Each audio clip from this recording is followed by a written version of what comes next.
안녕하세요. 법무법인 천명의 경태현 대표 변호사입니다. 어머니의 병원비와 약값을 모두 부담하고 어머니를 간호하면서 부행하고 어머니에게 증여받은 부동산은 유류분반 청구의 대상이 될 수 있을까요? 현행민법은 특별수익자의 상속분에 관하여 공동상속인 중에 피상속인으로부터 재산의 증여 또는 유증을 받은 자가 있는 경우에 그 수증재산이 자기의 상속분에 달하지 못한 때에는 그 부족한 부분의 한도에서 상속분이 있다 라고 규정하고 있으며 이는 유류분에 관한 규정에 준용됩니다. 위 현행민법은 피상속인으로부터 생전증여를 받은 재산은 상속을 미리 받은 것으로 보아 만약 생전증여받은 재산이 상속분에 미치지 못한다면 그 부족한 부분만큼만 상속분이 있고 상속분보다 클 경우 상속분이 없다는 의미입니다. 나아가 생전증여로 인하여 다른 공동상속인들의 유류분이 침해될 경우 이들은 생전증여 수증자에게 유류분반 청구를 할 수 있습니다.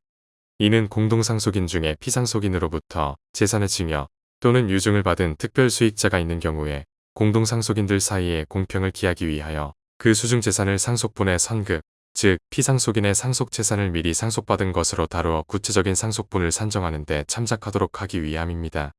그러나 생전에 증여받은 재산이 위 질문과 같이 피상속인에 대한 특별한 부양 내지 기여에 대한 대가로 이루어진 생전증여라면 이 또한 특별수익으로 다루어져 유류분반 청구 소송의 대상이 될 수 있을까요?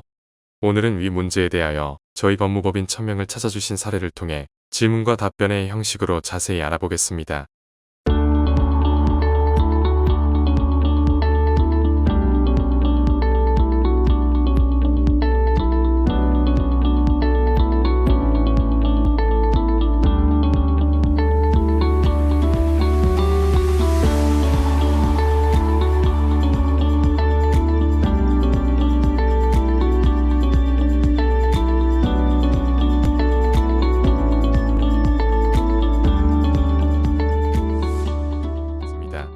변호사님 안녕하세요. 저는 3형제 중 첫째로 2명의 남동생을 두고 있습니다. 저희 아버지는 오래전 사고로 돌아가셨고 어머니는 지병이 있으셔서 제가 모시면서 병원비와 약값을 부담하고 살았습니다. 어머니는 자신을 모시고 사는 제가 항상 고생이 많다면서 제게 시가 5억 원 정도의 부동산을 증여하셨습니다. 그리고 몇 달 후에 어머니는 세상을 떠나셨고 1억 원 정도의 현금 자산을 남기셨습니다. 저는 이 1억 원의 재산에 대한 상속에 관하여 저와 제 두 동생이 각 3분의 1씩 가져가는 것으로 생각했는데 두 동생은 그렇지 않은가 봅니다.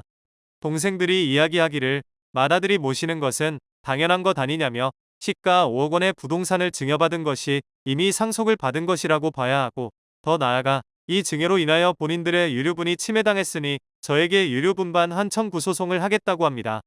동생들 말로는 제가 증여받은 부동산에 가액 5억 원과 어머니가 남기신 현금 자산 1억 원을 더하여 총 6억 원이 상속재산이 되고 법정 상속분은 세 아들 각 3분의 1씩 나누어 2억 원이 되며 유류분은 그 절반인 1억 원이라고 합니다. 그래서 부족한 유류분액을 저에게 청구하겠다고 하는데 저는 이러한 동생들이 괘씸하고 또 억울합니다. 어머니가 병원에 입원해 계실 때에는 연락도 자주 하지 않고 남처럼 굴더니 이제 와 제가 어머니를 간호하고 모시면서 받은 부동산에 욕심을 내는 것이 화가 납니다. 이런 경우에 저는 어떻게 대처할 수 있을까요? 변호사님의 현명한 조언이 필요합니다.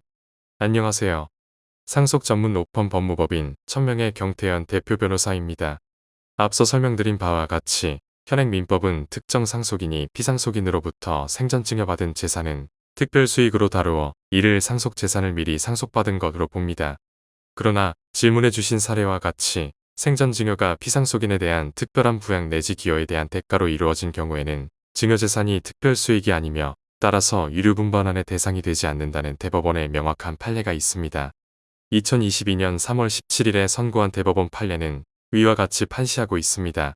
위 판례를 요약하자면 특정 생전증여가 특별수익에 해당하는지는 피상속인의 생전자산, 수입, 생활수준, 가정상황 등을 참작하고 공동상속인들 사이의 형평을 고려하여 결정하여야 하며 피상속인으로부터 생전증여를 받은 상속인이 피상속인을 특별히 부양하거나 피상속인의 재산 유지 및 증가에 특별히 기여하였고 이러한 부양 내지 기여에 대한 대가의 의미가 포함된 증여인 경우 이를 상속분을 미리 지급한 것으로 보는 것이 오히려 형평성의 어긋남으로 특별수익에서 제외해야 한다는 것입니다.